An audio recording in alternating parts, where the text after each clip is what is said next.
আসসালামু আলাইকুম। গতকাল রাতে দেরি করে ঘুমানোর কারণে সকালে ঘুম থেকে উঠতেও আমাদের বেশ দেরি হয়েছে। তো উঠেই সবাই নাস্তা করে নিয়েছি। আর এদিকে ছোট্ট যে লাউ গাছটা আমি লাগিয়েছিলাম সেটার থেকে ভাগ্নিকে দিয়ে প্রথম পাতা কাটাচ্ছিলাম। পাতা কেটে ভর্তা বানাবো। কারণ আসলে এত অল্প পাতা দিয়ে তো শাক রান্না করা সম্ভব না, তাই একটু ভর্তা করেই খাবো আমরা।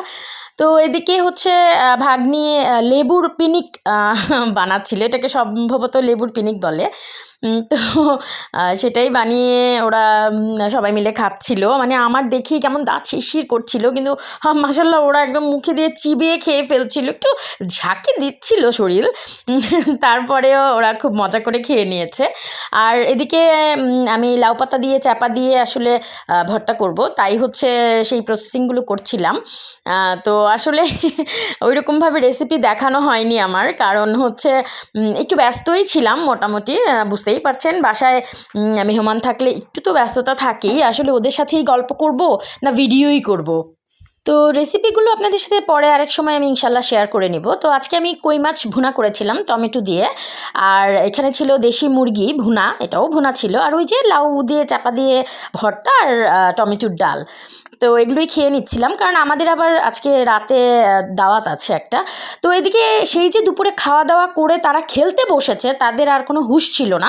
তারা মাগরিবের আজান দিয়ে দিয়েছে, তারপর তারা খেলছিলই। তো তখনই হচ্ছে একটু বাঁধাকপির বড়া বানিয়ে দিয়েছিলাম। আর এই যে বলেছিলাম না দাওয়াত আছে, আমার বাচ্চাদের মামা বাড়িতে আজকে দাওয়াত ছিল, মানে আমার বাবার বাড়িতে। তো সেখানেই ভাগ্নি ওদের সবাইকে নিয়ে গিয়েছিলাম দাওয়াতে। ওরা তো খুব মজা করছিল, নানার সাথে কথা বলছিল, খুব আনন্দ করছিল। ওই যে আমার হাজব্যান্ড তো শ্বশুরবাড়িতে গিয়ে একদম চিৎপটাং হয়ে শুয়ে আছে, গল্প করছে।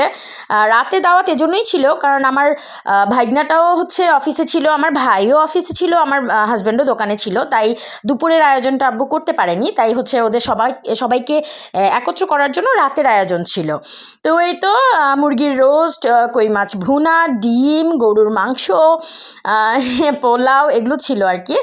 আর আমার আসলে যেহেতু আমার ভাই এখনও বিয়ে করেনি, তাই হচ্ছে আব্বু আম্মুকেই সব ম্যানেজ করতে হয়। আর এই বয়সে আসলে খুব বেশি আয়োজন করাটাও তাদের জন্য কষ্টকর। তাই ওরাই বলছিল, মানে আমার ভাগ্নিরাই বলছিল, না না নানি আপনাদের কোনো বাটি প্লেট এগুলো তো আনতে হবে না, একদম ডাইরেক্ট একদম পাতিল কড়াই এগুলো সহ নিয়ে আমরা বসবো। তো ওরাও আসলে খুব বেশি ফ্র্যাঙ্কলি খুবই কাছের আসলে ওরা আমাদের।